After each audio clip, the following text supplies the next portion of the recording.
America. Good morning, everyone. Welcome, Signature Signers. I'm excited today because we've got a couple special guests, maybe even another third special guest, but we have the lovely Miss Rachael Chisenhall. I'm not going to butcher it. So, what are your credentials again? No, You're just gonna say get it. You're gonna get it. It's an LMFT, which is licensed marriage family therapist. it. Okay, Yeah. very nice. And do you have to have a degree for that? You have to have a degree for that. Yes, I do have a master's in counseling and education. Oh, so you have 2 degrees. Wow. Mm-hmm. So we're amongst someone that's very, very smart. Thank you for being here, Rachael. Of And we course. have the lovely Miss Teresa Gibson. Thank you for being here. Hi. And tell us a little bit about yourself, Teresa. I am an escrow officer at Fidelity title, and I have been in the escrow industry for about 20 years now. Oh, So, wow. Yeah, 20 started years. from the bottom and then just worked my way up, and I'm running my own desk now. That is awesome. So I met Teresa about 8 years ago when I got back into the business after I left it when the market had crashed back in '08. Great. And we've been going strong ever since. In fact, if you're a signature signer and you're doing a lot of our signings, chances are you're probably getting a lot of that work from Teresa here. And so I wanted to invite her and put her on the spot up front, first and foremost, at the beginning of our meeting today, because obviously she's running her own desk. She's busy, but she wants to talk to you guys about some things that she sees coming back to her from documents that you're executing for us on or for her on our behalf. Signature Signings is facilitating it. And so I'm going to give you the floor, Teresa. Tell us a little bit about what you're seeing, how we can better serve you, and so that we can create better signing agents, and also maybe talk a little bit about how our relationship got established, because there's a lot of new notaries out that are looking to build direct relationships with escrow officers, so that they don't have to work for signing services like myself and they can get that direct pay. How's that work with someone like with your mindset? And I'm sure you talk to some of the other girls or guys in the office, and how notaries are marketing to you. Yeah, we get a lot of people that ask us if they can do our notaries, and we do have an approval list that you have to be on for Fidelity and our affiliates. It does take a recommendation for somebody to get on the list. It's not a simple process, and there's a reason for that. We want to make sure that our notaries that we're using, that obviously we're doing big things here. It's real estate. We want to make sure everything's done correctly. So that it doesn't fall back on us and have any claims involved. So there is a process for getting approved. It's a very lengthy process. But if you can get in good with one of the escrow officers and they're willing to sponsor you, that is a big thing. I know when you first came to us, we already had our preferred notaries. You get that whole spiel, but you wowed us with your level of professionalism, your response time, and just like if there was an error made, you made sure to get it right, and you learned from that. And that's a big deal for us. Being able to have that open conversation to say, hey, look, this was a mistake. How can we fix this so that it doesn't happen on the next transaction? And that is important because we want to be able to build that relationship with our notaries and to be able to have a trusted network. So thank you for that. Yeah. Let me stop you for 1 second really quick. You'd mentioned the approval process.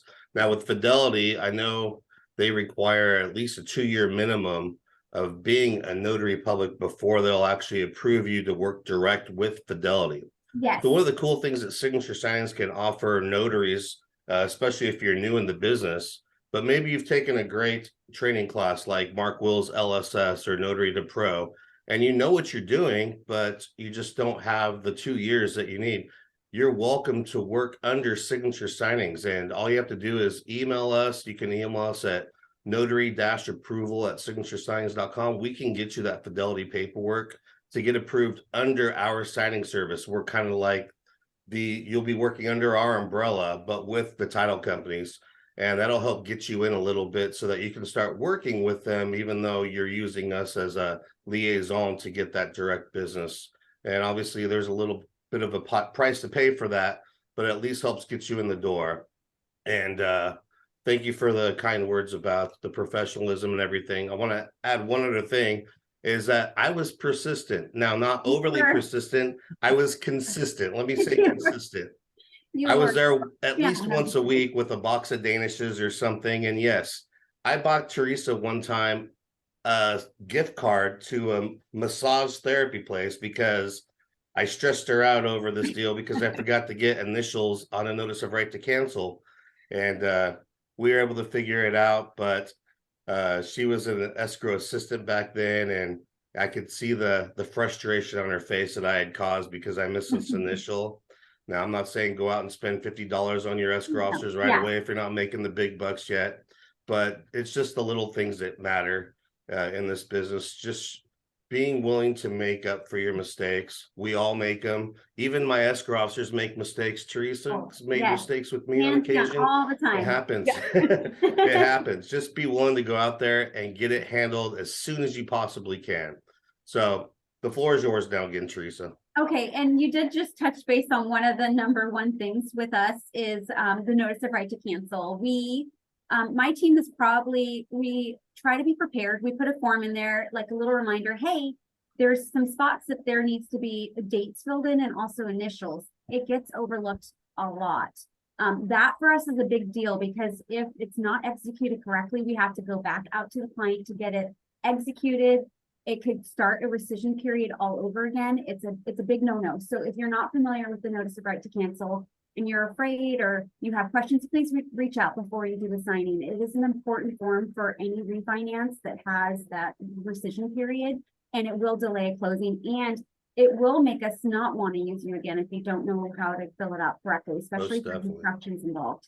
And if you guys are out there doing signings for signature signings, or even if you're not, but you have a question, I'm always available to be reached. You can reach me at 1-866-SIG-SIGN. That's 744-7446 SIGSIGN. Select option 2. That's my direct extension. It's going to go right to my cell phone. And if you have a question about the notice of right to cancel, how to properly fill it out, if you're sitting in a meeting with the clients, or even the 593 or anything, please just reach out to me. I don't care if you're doing the work for my client or somebody else. I want you to be as professional as you can and get the job done right the first time, because that's really going to reflect on you creating those direct relationships with those escrow officers, regardless if it's Teresa or anybody else with any other title company. Another big topic of conversation has been notary stamps. A lot of times we'll get an acknowledgement that comes back that either has a notary stamp that is blurred or very light. We do a majority of e-recording, and the e-recorders are very, very particular. They want to be able to see all the numbers on that notary seal. So if the notary stamp is either blurry or light, it could cause havoc. And sometimes we don't even know that it's an issue until we go to release to record, and then it gets rejected. So when in doubt, if you think that notary stamp that you put on that form is illegible, add a notary acknowledgement. We're not going to do anything. You can fill it out for its purpose. We're not going to reuse it for anything else. Please, please. That is one of the most important things for us, is because we're going to go to record that document and it's going to get kicked. And again, it's going to create havoc on our actual transaction. People are going to be upset because there's delays in closings. So if in doubt, when you're in doubt, please just add a notary acknowledgement or jurat just in case. Definitely. And a lot of new notaries, they think that adding an acknowledgement is against the law if there's already an acknowledgement on there. It's not. You can cross that one out, write void if it makes you feel better, or if the stamp is blurry, sometimes mine doesn't come through all the way, I'll just put a line through it and initial next to it and re-stamp the same acknowledgement. And I've never had anything kicked back for that. Nope, we can definitely use it that way too. I sometimes stamp and it doesn't come all the way through and I'm like, oh shoot. So I just cross through it and put another stamp there. Especially if you're signing on the back of somebody's pickup truck or something, and you know, especially it happens all the time. So awesome. What else you got for us? Another item of conversation. This is big for me. I like to pride myself in communications with my clients, being able to update them throughout the transaction. And when we send out a request for a notary to reach out to the client to set up the appointment, it's crucial for us to get that notification that the appointment has been set. In turn, that means you're communicating with Mike's and his signature signing personnel to update them that the signing appointment has been set, because we're going to turn around and tell our clients, we've confirmed the signing appointment. Or if there's a signing time that has changed or a day that has changed, that is important for us. We need to be able to notify all of our clients that are involved in the transaction. Definitely. Your realtors are your clients, or your lenders are your clients. And if you're not keeping them informed, then it looks bad on you. And if it looks bad on you, then it looks bad on us. Yeah. And if it looks bad on us, then it looks bad on you as a notary. So communication's everything in this business. It's okay if things change, especially if it's based off the client. And you know what? We understand that there's accidents on the freeway and traffic happens and you're going to get put behind or you get a flat tire or whatever. Totally understandable. It happens all the time. Just communicate it.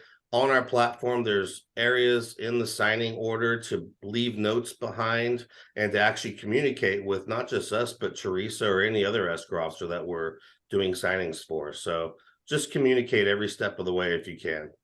I'm going to touch base on that. Communication is definitely key for us. In regards to like dropping off your documents, if you were going to a FedEx location and you know that you already missed the pickup time for that day, Mike he sends us notifications through his platform that will tell us if it made it in time for next day delivery or not. So that is a key part of our communication with our clients as well, is to be able to let them know we do expect docs back, or no, it didn't make the pickup time. Right.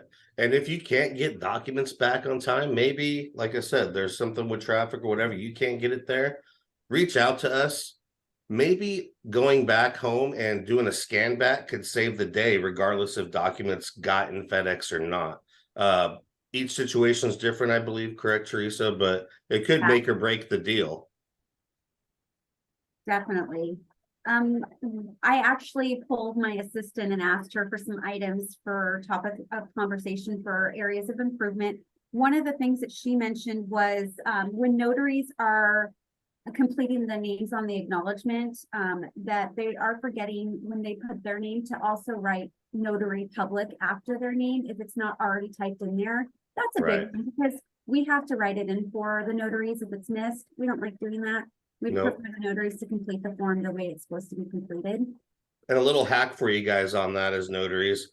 I went to Amazon and for $8, I had a stamp made with my name printed on it as it appears on my notary stamp with the words notary public afterwards. That's completely okay to do. I just stamp my name. Not only does it save you from forgetting notary public or printing your name correctly, but it makes it legible and it saves you a bunch of time and hand cramps from just putting the stamp on there anytime it requires you to have your name with the words notary public afterwards.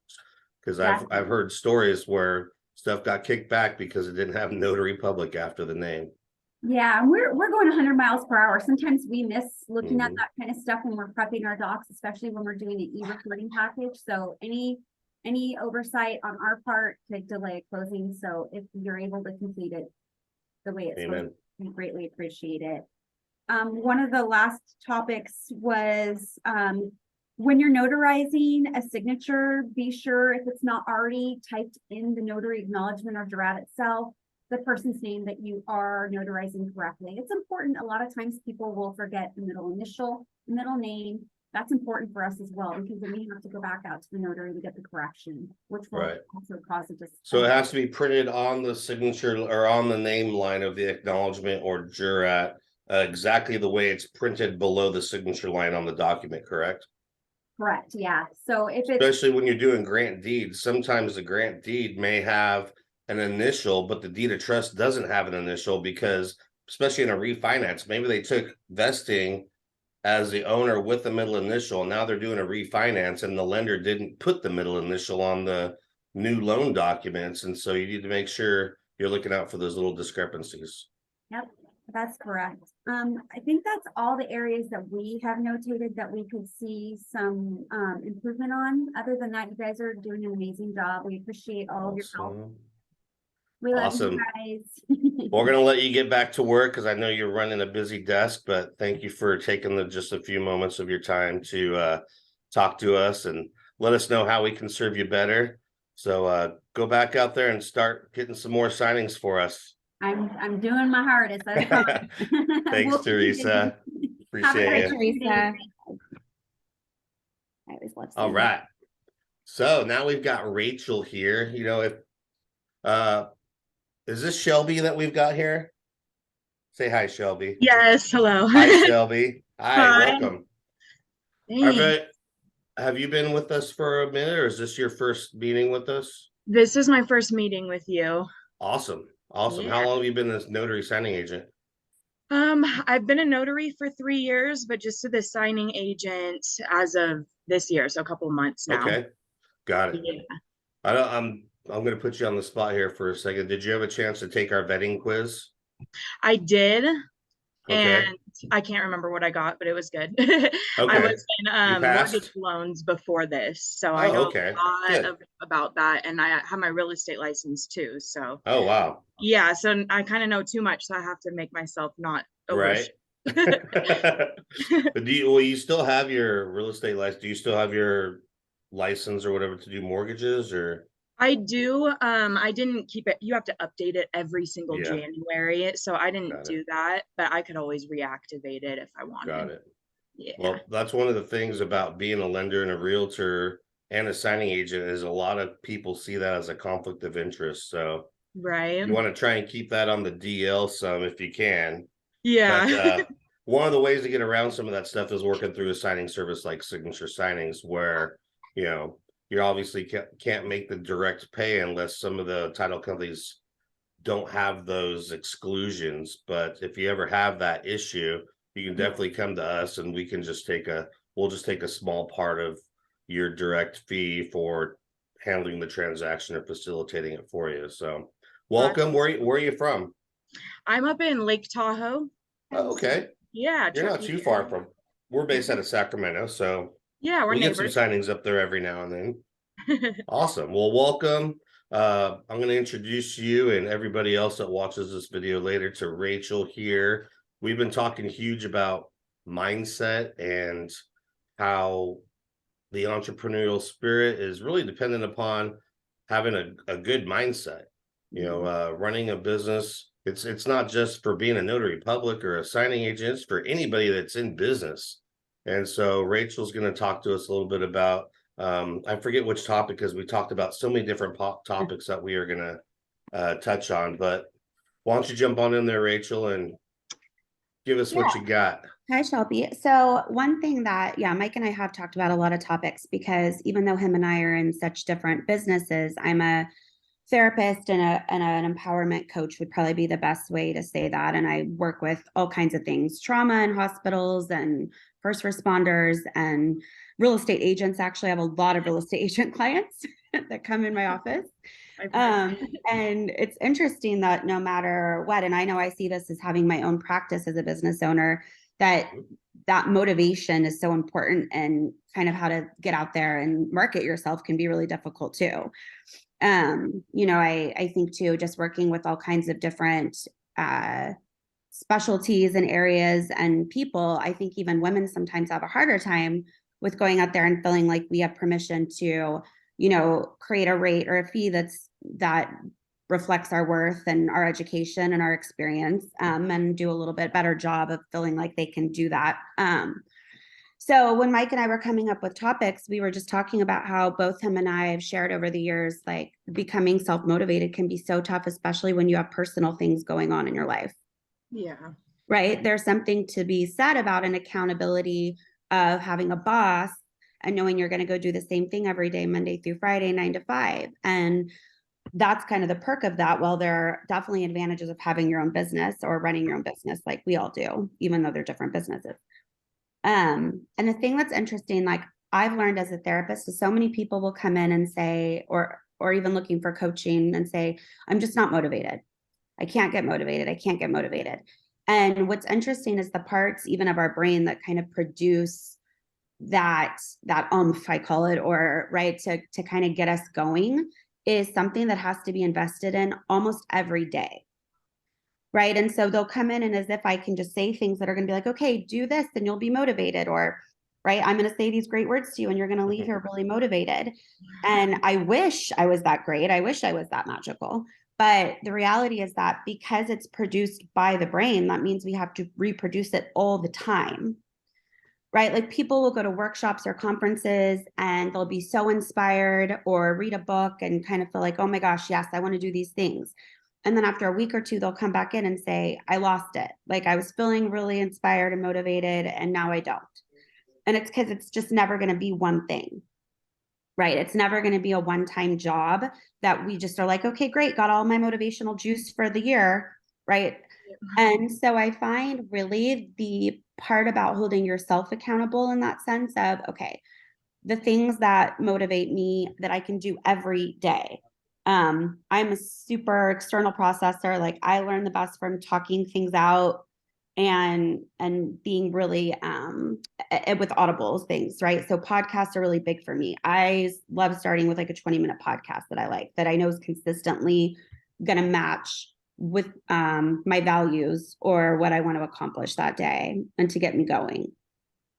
Right. You know, we can have relationships be really motivating. I have a daughter. That's really motivating. So whenever I want to have a pity party, I'm like, nope, there's just really, I get 5 minutes and then I gotta keep it going. Or I was even thinking about that the other day, actually, not to interrupt, but I hear too many people that use their family as excuses.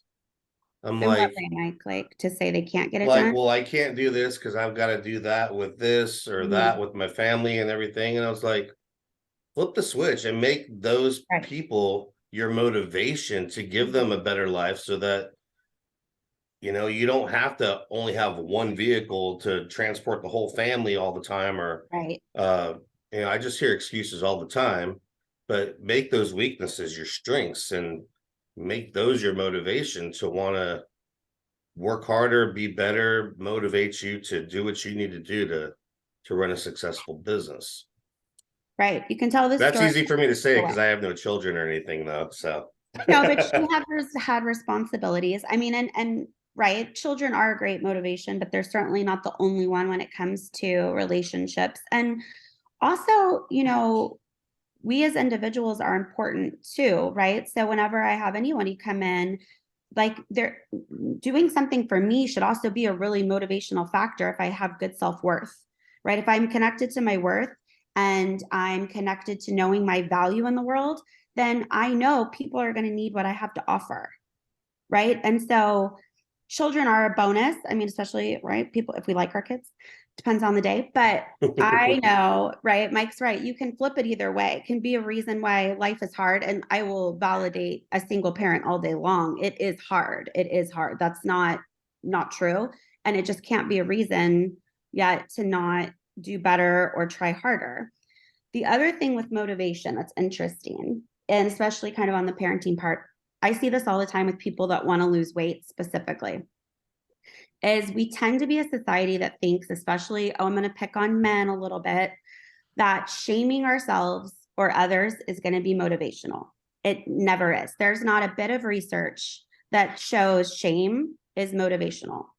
So the way we parent, we want to keep that in mind, right? Like instead of telling our kid why they're so bad for what they did, it would be more about, I know you can do better. I know you can make a better choice than this, right? Like, and same with, I think a lot of times ourselves, that's the most important thing I see is, right? So when someone comes in my office and they're like, oh, you know, I binge eat, I eat like crap, I drink too much, I can't lose weight, I'm worthless, I'll hear all the things, right? I'm fat, I'm lazy, blah, blah, blah, blah, blah. I just let them do that. And I'm like, okay, we're not doing that again. But one thing that they're doing is they're shaming themselves. It's not going to work. If it was going to work, we would all have perfect bodies and be rich and feel amazing. And there'd be no substance abuse or addiction because those all stem from shame. Mm-hmm. So we know shaming is not motivational. So that's all in your self-talk, right? Exactly. Right.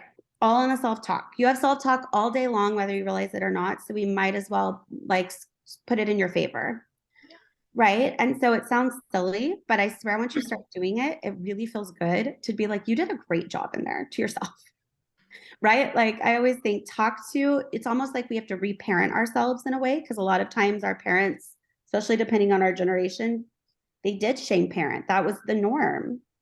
And so we have to change that narrative and voice in our head and kind of say, no, like you did a great job. I loved what Teresa and Mike were having a conversation about as far as owning their mistakes. And they kept it so light. right? And they kept it so, with grace and forgiveness and saying like, yeah, we make mistakes. Everyone makes mistakes. I make mistakes.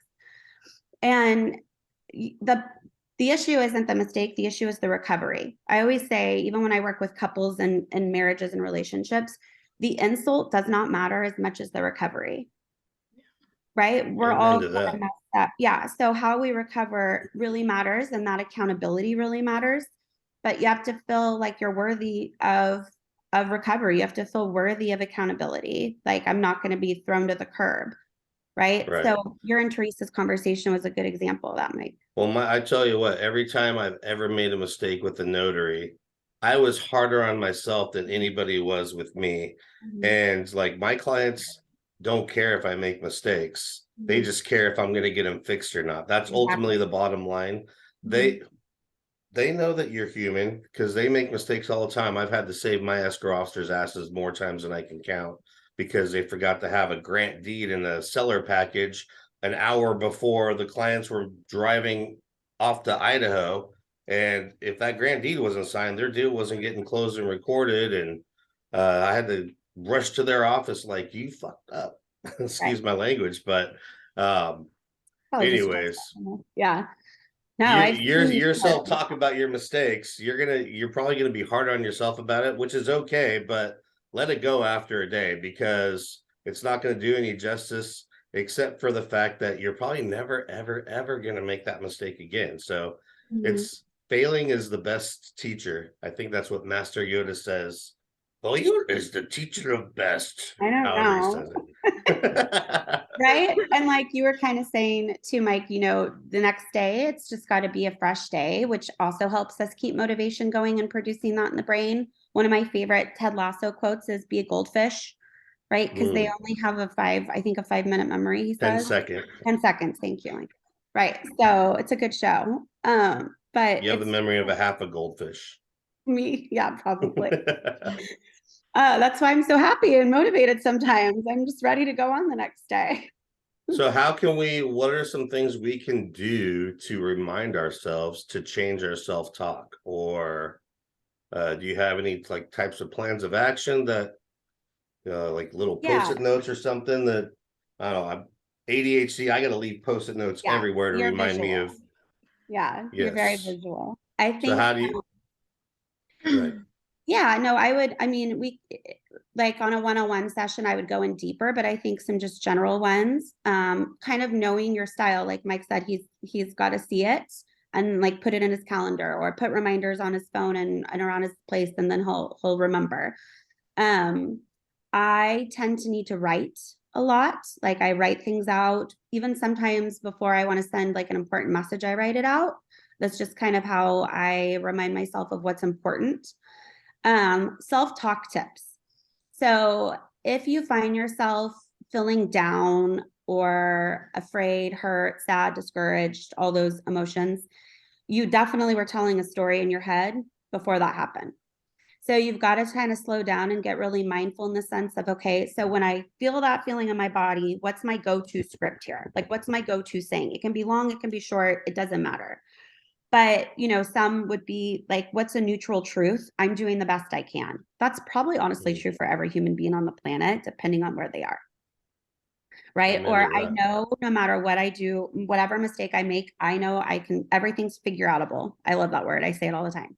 Right. Everything's figure outable. We can figure this out, which is most likely true. Right. And so we just want to kind of create that neutrality in the body. So our emotions aren't in charge, because when our emotions in charge, that's when we're reactive and triggered and going to make even more mistakes out of it. So to kind of just create that neutralness in the body by saying just basic truths to yourself, like nothing's been done I can't fix or recover from if I take responsibility. Those are good I always things. look back at myself when I'm having a bad day and I'll just be like, you know what? You've been in worse places than you are right now before, and you're still alive and kicking, and you're still thriving. You still have a roof over your head, a car to drive. When I remember when I first got back into the business and I wanted to start direct marketing myself to title and escrow officers, I didn't know what I was going to say. I remember I drove up and I just sat there in the parking lot. And I sat there for 10 minutes just rehearsing in my head.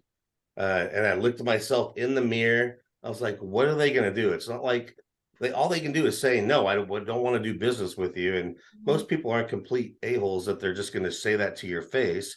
You know, you don't have a relationship with them yet, but you're going to. They just don't know it yet. And, you know, I was running the script through my head. What do I say? How do I say it? And I finally got the nerve to walk in there, and everything that I said in my head did not come out the way it did when I talked to the people. But you know what? The fact of the matter is, I did it. They didn't pull a shotgun out and shoot me or anything like that. I walked out, hi, Aves. And everything was fine.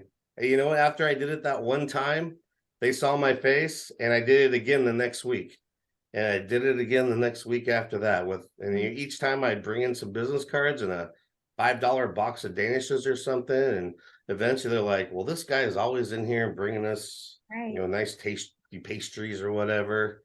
And, you know, it's not, I wasn't making huge investments, but I was investing in the relationships that I wanted to build by just showing my face and being consistent with being present. That's probably the biggest thing I can tell any new notary that's looking to build direct relationships is just be present. You know, be there as often as you can without getting in their faces and bothering them. But, you know, once I started getting some comfortability with these people, I would just sit in their office in the conference rooms when they weren't using them, and I'd eat my lunch in there and do my marketing stuff. And eventually there would be an opportunity to be like, hey, Mike, since you're here, can you go out and do this signing? And, you know, I eventually took ownership of the office. Now I walk into their refrigerator like it's my food in there. I help myself to sodas and waters, and you know, I buy them lunches too, so I feel justified in taking their food when they're eating mine too. So it takes a while to build that, but the first step is just sitting there in your rearview mirror and looking at yourself and talking about what you're going to say and just building up the confidence to just say hello for 2 minutes. That's all it takes, and do that on a regular basis to build these relationships. And I was recently at a real estate meeting with Rachael where she was talking to a bunch of realtors, and there was this quote that Elias had said. He said, "It's better to be it's better to be consistently imperfect than inconsistently perfect." And that really resonated with me. I was like, instead of being perfect half the time, be imperfect all the time, because we're all human. We all can accept each other's mistakes because we do it all the time too. So those are some of the things that I would self-talk to myself when I'm trying to build a relationship with a new escrow officer or lender or realtor. And now it just comes second nature. It's just a matter of having the energy now to actually want to talk to somebody, because I'm talking on the phone and emails and everything all day long. I'm actually really enjoying this meeting today. It's fun. I'd probably shut up and let you have the floor again. But. No, you have such good examples. Because one thing I think too, Mike, you said, I mean, and this is kind of well documented that mentally strong people do this, is what Mike had said, is kind of look back and be like, what's going to really happen to me that I haven't already been through or been able to overcome? Because, you know, that's where we become resilient, is we remember that we've already had to like overcome a lot of really hard things. So this new hard thing, maybe it's unknown, so there's a bit of uncertainty in it, which creates fear, but likely you're just gonna rely on everything else you already did to get through whatever you had to get through in the past. You know, and the other thing Mike touched on that I think him and I are going to talk about at a different meeting is a little bit of imposter syndrome, because right when you're sitting in the car, and Mike did such a good job, I think, of talking about how he was going to kind of create this relationship before it even happened, which I believe in a lot. But, you know, there's that sense of like, who am I to go in there and just be like, hey, you know, I'm just going to be enough that they're going to believe me or give me their business. And imposter syndrome is also really normal to degrees and common. It gets more specific, of course, than just kind of general motivation stuff. But yeah, that's a good topic, I think, too, because I know a lot of people struggle with that and they'll just kind of freeze instead of working through it like Mike did. Awesome. Yeah. Shelby, you have anything you want to add, or maybe some experiences or anything? No, I love hearing this. And yeah, just thick skin, and I like the way that, it's like, you're going to survive this. At the end of the night, you're still going to go home. You're still going to sleep in your bed and cuddle your dog or whatever. Everything's going to be okay. Right. And yeah, I think it's just huge to kind of slow down and remember who you are, because I do get kind of overwhelmed with that imposter syndrome and trying to sound, so professional or make this impression that I built up in my head. And it's like, maybe just not having those expectations and just being who Right. you are and trying to roll with it. But yeah, motivation is definitely a huge thing. Yeah, and especially, I mean, we all go through things, right? Like this, even this last winter, I found myself like things that are normally not that hard for me to get going or doing sometimes just because I need sunlight. I'm like a plant. I always joke, right? Like I need water, like to be in the water and sunlight and for my happiest self, I think. But I think the imposter syndrome thing really is common. It's just starting to kind of get a voice of normalcy, but it is. Yeah. And yeah, and I love what you said too, honestly, Shelby, about finding, like, remembering where you're safe. Like, I'm gonna go home in my bed tonight. I'm gonna snuggle my dog or whatever, snuggle my guy, snuggle my girl, whatever it is, right? And just kind of know that at the end of the day, I'm still the same person no matter what happened. A no doesn't change who I am, basically. Yeah. Yeah. Amen. Your perception is not their reality. That's what I have to tell myself all the time, is like, whatever story I'm making up in my mind, that is not their story. That's not the reality of the issue. And sometimes I think somebody just doesn't talk to me because they don't like me, but they don't even know me. Chances are it's just because they're super busy. And you really have to, in this business as a signing agent, you really have to remember the timing of when you're going to market. And the best time is going to be in the I'd say early afternoon, maybe after lunch, because they're trying to close all their files from the documents that came in first thing in the morning and get those all funded and recorded. After 2 o'clock, which is usually the cutoff time for the recorder's office, then they can sit back and relax a little bit. They're probably a little sleepy and chill because they just had lunch. And you definitely don't want to approach them towards the end of the month, because end of the month is always huge for escrow officers. So you really want to focus on getting with them in probably the first, second week of each month. You definitely don't want to go in there on on the last day or the last week of the month when they're really trying to push everything through that their lenders and realtors are pushing at them. Right now, things are a little different of story just because interest rates are up. It's really put a damper on the market quite a bit. So I feel like you're probably safe right now to go in at any time. But when this market turns around, like I know it will, because I've seen it before, it has its ups and downs. But you're probably safe doing it just about any time right now. But when things pick up, definitely early afternoon, not towards the end of the month, would be the best time to walk in and make those face-to-face contacts. Okay. Yeah. And Shelby, one more thing you said that I think is, again, so common and normal when you said, I want to sound so professional and kind of this sense of like, I have to prove myself, because I think everyone's related to that to some degree. I have. And, I mean, Mike will vouch for this. I have my fancy little degrees on the wall. I mispronounce words all the time. I forget things that I should know all the time, depending on how much sleep I got, how many things I have to do that day. And I think there's something so trusting though about someone who's just very human, right? I would not, maybe it's the therapist in me, but I'm a little weary of people that just kind of come off constantly perfect or like they're, the best person in the room all the time. Like Confidence is great. Right. But there's a certain point where I'm like, there's just something not very genuine about somebody who has to be on like a robot or plan everything out what they're going to say to the T. And it comes out, like Mike said, I planned everything I said and nothing came out that way. That's always how I am. Right. And I think that's how most people are. Yeah. So just so you know that too, you're probably doing a much better job than you even think coming up professional, but what they're going to do is like you. Yeah. That's so nice to hear that everyone is. thinks these same things. It's very true, Shelby.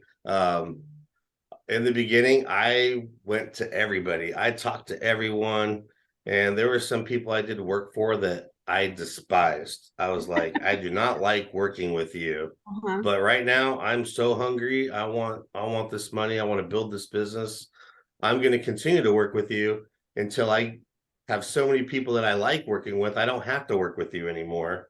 And eventually I got to the point where Teresa, she's one of my main girls. Natasha in her office, one of my main girls. They're actually like my family. We go hang out at the bar after work, and we'll do picnics. I've bartended some of their daughters' weddings and stuff like that. And you actually build these real relationships. And we all have this professional demeanor that we need to uphold when we're in the office. But when nobody else is in the office except for us, we can drop the F-bomb every now and then and just be ourselves. And it's fun knowing that 8 years ago when I got back in this business, I had to be that way. But just know that, you focus on building the relationship. The relationship's the most important thing about this business. Don't chase the money, and eventually you'll just feel like home. It could be a very lonely road in the beginning, because it's only you pushing yourself. You don't have coworkers, and so that's what Signature Signings is about. I'm really trying to create a community where we can come together, share our experiences, our trials, our tribulations, have people like Teresa and Rachel here to affirm to us that we are doing the right things, we're on the right path, even though it may not feel like it. This is not a get rich quick overnight type. This is a long-term goal. But the money in this business, especially when things are good in the market, is just crazy. And I'm sure you, Shelby, being a lender, saw a portion of that too when you're on the lender side. I did, yeah. And unfortunately, I just missed the boom. I got my licenses and everything right as it started to tank, but I got to see my senior loan officer go through the huge boom. Right. And I mean, she was on this high, and Mm-hmm. then the market crashes, and it just everything goes from Yeah. being busy one day to just oh, what do we do To besides market? crickets. Yeah. Exactly. One of the great things I love about being a signing agent, opposed to being a lender or a realtor or an escrow officer, is maybe not so much a realtor, but especially a lender and an escrow officer. You're tied to your desk all day. You're on the computer nonstop. Me, I'm in my car. I got my windows down. I got the radio cranked up, and I'm on point for 1 hour while I'm doing the signing. And then I'm back in my car and I'm eating lunch at all kinds of different places all over the city. And I have the flexibility of telling myself, nope, I don't have to clock in today if I don't want to. But I also have the flexibility of saying, I need some extra money. I'm going to work on Sunday afternoon if I need to, or if I want to. So it's not just about when you don't want to work, but also having the availability or the opportunity to work when you do want to work, which is awesome. Better than a 9-to-5 type job. So, yeah. Anyways, anything else you got for us, Rach? I mean, on motivation, I think that's just the biggest thing to remember, is that it's going to have to be something I dip into all the time.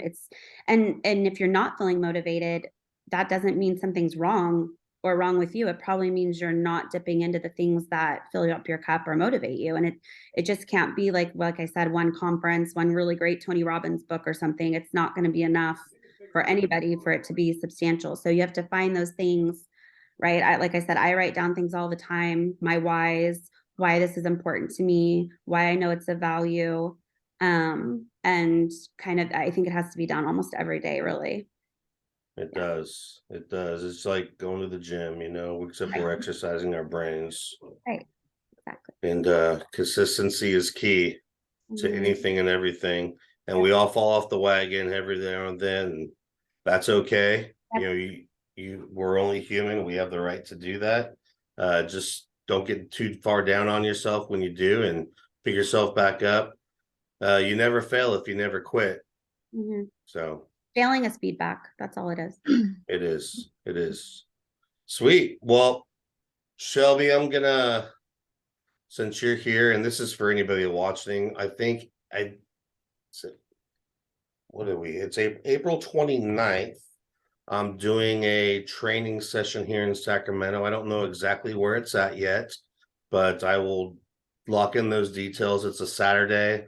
It's going to be from 8 to 6, and we're going to be talking about loan documents and more stuff about running and operating and marketing your business and everything you need to know to have an entrepreneurial mindset, and pretty much going from A to Z on everything, how to explain escrow documents, refinance and loan documents and seller documents, what a 1031 is, a 1003, a T4506, an NORTC, a PCOR, et cetera, et cetera.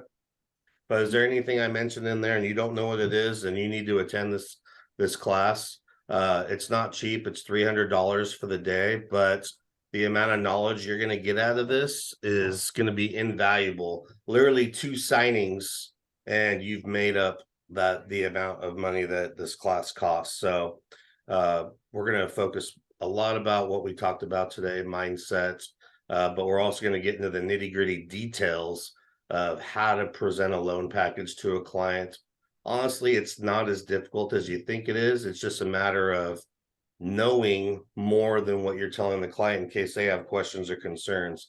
So we're going to go over every single aspect of the loan package, what an aggregate adjustment is, and all those different things that you may not have heard of. But Shelby, being a loan officer, you may know some of that stuff, obviously, but stay tuned for that. If you're not already a part of our Facebook group page, please invite yourself or join it. You can go to the members area page of signaturesIgnings.com. If you haven't already set up your free account with us, create an account, log in. We just revamped it this last week now. There's a huge menu bar on the left side of the members area where you can check out our leaders board. This is networking in its most simplest form. I mean, everyone says they want to network, but all it is give, take. Nobody wants to give back. Signature Signings, we actually incentivize you with $20 for every signing that you create that you can share with other members of the Signature Signings community. And what I mean by that is maybe there's a signing opportunity that you can't do one day, or maybe your client has a signing that's out of your area, in your local area. If you can get your clients to use Signature Signings as the moderator or the facilitator to handle those closings, and we can share that opportunity with one of our other members, then they're going to get the opportunity to work and make a signing fee, and you're also going to be incentivized for marketing that opportunity to your direct clients. And that's how Signature Signings gets their signings for you guys, is by marketing like to people like Teresa. So, you know, the numbers were huge. I have statistics up on the website on the leaders board about how many signings we've been able to create. Honestly, most of those numbers are just based off the relationships that I've created. And I'm trying to duplicate what I've created for myself with everybody across the nation. I mean, the numbers that over the last 2 years were ridiculous. I think one year I generated 2,700 signings for other signing agents that I couldn't do because I'm only one person that can be in one place at one time. And also my clients have signings outside of my local area that I'm not going to drive 1,500 miles to go do. And if everybody was doing the same thing that I was doing, imagine how much opportunity we would have within our network. The numbers, the possibilities are just crazy if we can get our mindset to really focus on creating and sharing opportunities with each other using the platform that Signature Signings has, which it's amazing. It took me forever to finally get this thing up and running, but I've invested a lot of time and energy and money into this, and I'm excited to share it with everyone. So I hope you check us all out, signaturesIgnings.com. Create your free account. If you haven't taken the vetting quiz, take it. If you fail, that's okay. You're going to come here every Tuesday morning at 9 a.m. Check us out. And then jump on to one of my classes that I have. I'm trying to do them at least one every month. And I'm trying to do it in a different location. So we always have, besides the leaders board and the members area, there's the different happenings that are going on with signature signings. We have a client appreciation night coming up, doing axe throwing, and there's all kinds of information on there. So go check it out if you haven't checked it out already. There's also some awesome tools and resources. There's a signature signings rescission calendar on there you can download and print for yourself if you don't have one in your binder or your briefcase. That's crucial to have, especially once interest rates start to come down. We're going to be doing a lot of refinancing, and don't ever guess what the notice of right to cancel dates are. Use the calendar. So anyways, Shelby, thank you for being here. Rachel, thank you for your time. If any of you watching, thank you so much for watching this. I hope you found some value out of it. We're going to be here every Tuesday at 9 a.m. Pacific Standard Time. That'd be 12 o'clock p.m. Eastern Time, and somewhere in between that if you're somewhere in between there. So hope you guys all have a great day and look forward to seeing you again soon. Thank you, ladies. Bye.